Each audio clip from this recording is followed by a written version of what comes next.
ಹೇಳಾಯ್ತು. ಕೊನೆಗೂ ನಾವು ಕಾರ್ ತಗೊಂಡಿರೋ ವಿಷಯ ಹೇಳಾಯ್ತು. ನಾವಲ್ಲ, ನೀನ್ ತಗೊಂಡಿರೋ ವಿಷಯ ಹೇಳಾಯ್ತು.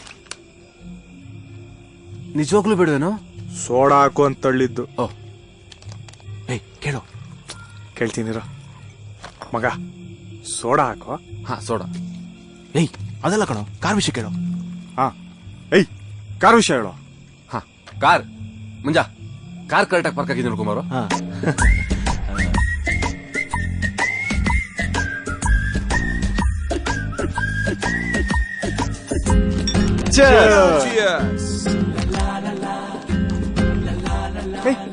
ಬಾರೋ ಕೂತ್ಕೊಳ್ಳೋ, ಯಾಕೋ ನಿಂತೇ ಇದೆಯಾ? ಕೇಳ್ದೇನೋ? ಕರ್ಣ, ಸಾನ್ವಿ ನಮ್ಗಿಂತ 3 ವರ್ಷ ದೊಡ್ಡೋಳು, ವರ್ಕೌಟ್ ಆಗುತ್ತೆ ಅಂತ್ಯಾ? ಲೋ ದಡ್ಡ, 3 ವರ್ಷ ಬಿಟ್ರೆ ನಂದು ಅಷ್ಟೇ ಏಜ್ ಆಗಲ್ವಾ? Beautiful point. ಆಗ ನನಗೂ ಅಷ್ಟೇ ಏಜ್ ಆಗಿರುತ್ತೆ. ಸ್ಟಾಕ್ ಖಾಲಿ ಆಯ್ತಾ? ಹಲೋ, ನಾ ಗೌಸು. ಹಲೋ ಸರ್, ಹೇಗಿದ್ದೀರಾ? ಏನ್ ಬೆಳಿಗ್ಗೆ ಮಿಸ್ ಕಾಲ್ ಕೊಡ್ತಾನೆ ಇದ್ದೀರಾ? ಹಾಗೆ ಫೋನ್ ರಿಸೀವ್ ಮಾಡಲಿಲ್ಲ ಅಂದ್ರೆ ಮಿಸ್ ಕಾಲೇ ಆಗುದು. ಗಾಡಿ ಅಮೌಂಟ್ ಎಂತ ಆಯ್ತು? ಗಾಡಿ ಮಂಜಾ ಗಾಡಿ ಕರೆಕ್ಟಾಗಿ ಪಾರ್ಕ್ ಆಗಿದೆ ನೋಡ್ಕೊಂಬಾರೋ. ಸರ್ ನಾ ಎಲ್ಲಿದ್ದೆ? ಅಮೌಂಟ್ ಕೊಡೋದ್ರಲ್ಲಿ ಅದು ರೆಡಿ ಇದೆ ಸರ್. ನೀವು ಬರ್ತಾ ಇದ್ದಂಗೆ ಕೊಡ್ತಾ ಇರೋದು. ಕೊಡೋದಯ್ಯ? ಹೌದೌದು. ಹಾಗೆ ಬರ್ಬೇಕಾದ್ರೆ ಒಂದು 6 ಬಿಯರ್, 1-2 ಪ್ಯಾಕೆಟ್ ಶಿಷ್ಟೆ ತಗೊಬನ್ನಿ.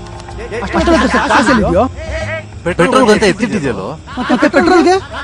ನಮ್ದು ಡೀಸೆಲ್ ಗಾಡಿ ಮಚ್ಚ, ಪೆಟ್ರೋಲ್ ಬೇಕಾಗಲ್ಲ. Beautiful point. ಹಲೋ, ಹಲೋ, ಈ ಮಿಕ್ಸ್ಚರ್ಗೆ ಬೇರ್ಗೆಲ್ಲ ಹಣ ಯಾರು ಕೊಡುದು? ಹಾಕೊಡ್ತೀವಿ, ಎಲ್ಲ ಸೇರಿಸ್ಕೊಡ್ತೀವಿ, ನೀವು ಬನ್ನಿ ಸರ್. ಕರೆಕ್ಟಾಗಿ ಪಾರ್ಕ್ ಆಗಿದೆ. ಹೌದಾ? ಮಗ, ನಾನೇ ಲೆಕ್ಕ ಹಾಕಿ ನೋಡ್ದೆ, ಅಳತೆ ಕರೆಕ್ಟ್ ಆಗಿದೆಯಲ್ಲ? ಅದಲ್ವಾ, ಅವಾಗ್ಲೇ ಏನು ಹೇಳ್ತಿದ್ಯಲ್ವಾ? ಹಾ ಅದಾ. ಮಂಜಾ ಗಾಡಿ ಕರೆಕ್ಟಾಗಿ ಪಾರ್ಕ್ ಆಗಿದೆ ನೋಡ್ಕೊಂಬಾರೋ. ಎಲ್ಲ ಸರಿ ನಾನೇ ಯಾಕೆ ಹೋಗ್ಬೇಕು?